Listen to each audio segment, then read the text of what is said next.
Assalamualaikum, saya Nakhla. Saya akan menceritakan kisah Zainab binti Jahsy. Dia telah masuk Islam sejak dulu dan ikut hijrah bersama Rasulullah SAW ke Madinah. Kemudian Rasulullah meminangnya untuk dinikahkan dengan Zaid bin Harithah, anak angkat beliau. Zainab berkata, "Wahai Rasulullah, saya masih belum yakin dirinya untuk diriku, sedangkan diriku adalah seorang janda Quraisy." Beliau berkata, "Sungguh aku telah meridhoinya untuk dirimu." Kemudian Zaid bin Harithah menikahinya. Suatu ketika Rasulullah SAW datang mengunjungi rumah Zaid. Namun beliau tidak menemukan Zaid di rumahnya. Zainab istri Zaid datang menyebut Rasulullah untuk menghormatinya. Namun Rasulullah menolak untuk masuk ke dalam rumah. Zainab berkata, "Dia sedang tidak ada di sini, wahai Rasul, masuklah sejenak."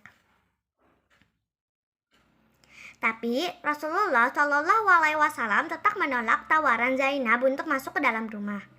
Ketika Zaid tiba, istrinya memberitahu tentang kedatangan Rasulullah ke rumah mereka.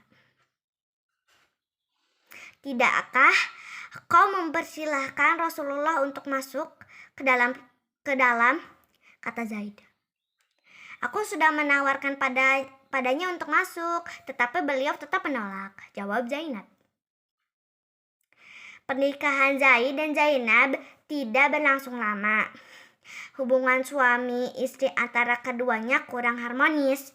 Zaid kerap mengadukan masalah rumah tangga yang ia hadapi kepada Rasulullah. Bahkan ia meminta izin kepada Nabi SAW hendak menceraikan Zainab. Rasulullah berpesan, "Jaga baik-baik istrimu, jangan diceraikan. Hendaklah engkau takut kepada Allah." Akan tetapi Zaid tidak kuat bertahan dalam biduk rumah tangga yang ia bangun bersama Zainab. Ia pun menceraikan istrinya. Tak lama kemudian turunlah firman Allah. "Dan ingatlah ketika kamu berkata kepada orang yang Allah telah melimpahkan nikmat kepadanya dan kamu juga telah memberi nikmat kepadanya, tahanlah terus istrimu dan bertakwalah kepada Allah. Sedang kamu menyembunyikan di dalam hatimu apa yang Allah akan menyatakannya. Dan kamu takut kepada manusia, sedang Allah lah yang lebih berhak untuk kamu takuti." Maka tatkala Zaid telah mengakhiri keperluan terhadap istrinya, menceraikannya, "Kami kawinkan kamu dengan dia supaya tidak ada keberatan bagi orang mukmin untuk mengawini istri-istri anak-anak angkat mereka. Apabila anak-anak angkat itu telah menyelesaikan keperluan daripada istrinya, dan adalah ketetapan Allah itu pasti terjadi." Quran Surat Al-Ahzab ayat 37. Dan setelah masa idah Zainab berakhir, Rasulullah SAW berkata pada Zaid, "Pergilah dan pinanglah dia untuk diriku."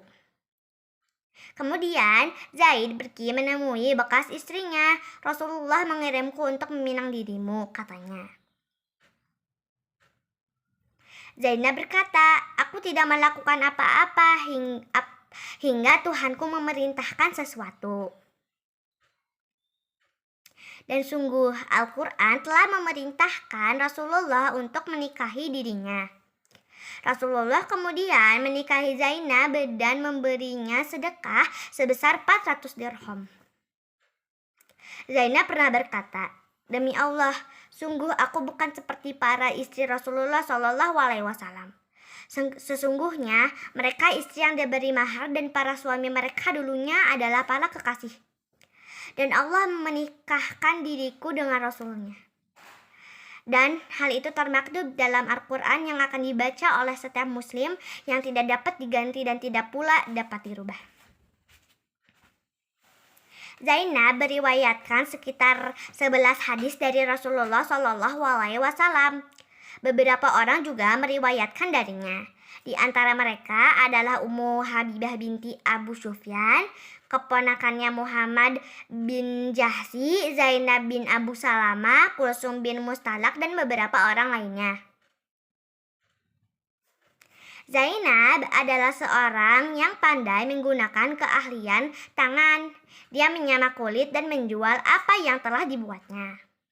Kemudian memberi sedekah pada fakir miskin. Aisyah pernah berkata, Rasulullah Shallallahu Alaihi Wasallam berkata, kalian yang paling cepat bergabung denganku adalah yang paling panjang tangannya bisa bekerja. Zainab adalah orang yang paling panjang tangannya.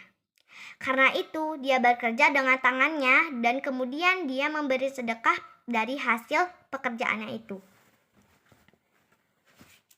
Dalil paling kuat yang menunjukkan kebiasaan Zainab memberikan sebagian hartanya pada fakir miskin dan sikap zuhudnya adalah apa yang dikatakan oleh Barzah binti Rafi.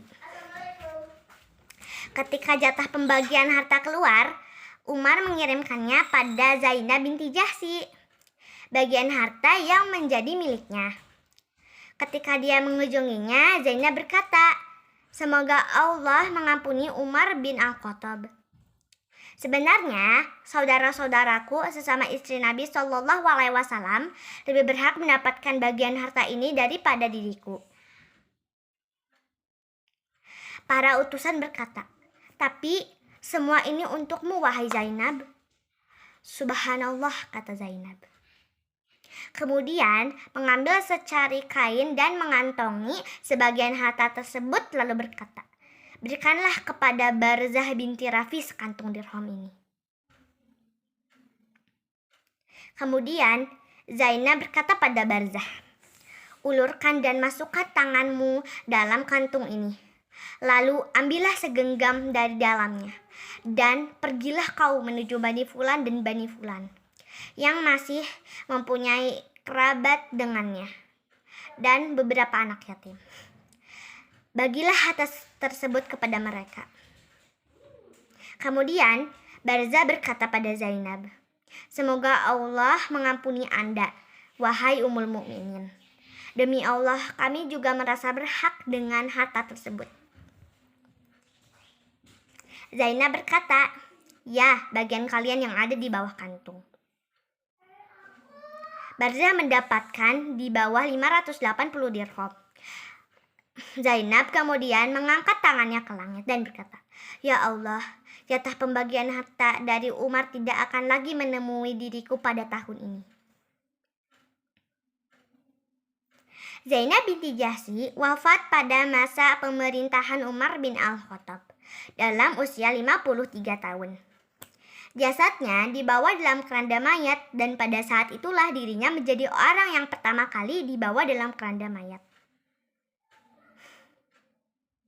Ketika Umar melihat keranda mayat itu, dia berkata, benar, ini adalah tanda bagi istri Nabi. Setelah mendengar berita kematian Zainab, Aisyah menangis dan berdoa agar Allah memberi kasih sayang padanya. Zainab adalah orang yang mempunyai derajat tinggi di atas diriku, di antara para istri Nabi lainnya di mata Rasulullah Shallallahu Alaihi Wasallam. Dan aku tidak melihat seorang perempuan pun yang lebih baik darinya dalam perilaku agamanya, yang lebih suci dan lebih takwa pada Allah. Ia wanita paling jujur dalam tutur kata, paling lancar menyambung tali silaturahmi, paling banyak bersedekah, paling keras berusaha, dan paling giat mendekatkan diri kepada Allah, kata Aisyah. Sekian, assalamualaikum warahmatullahi wabarakatuh.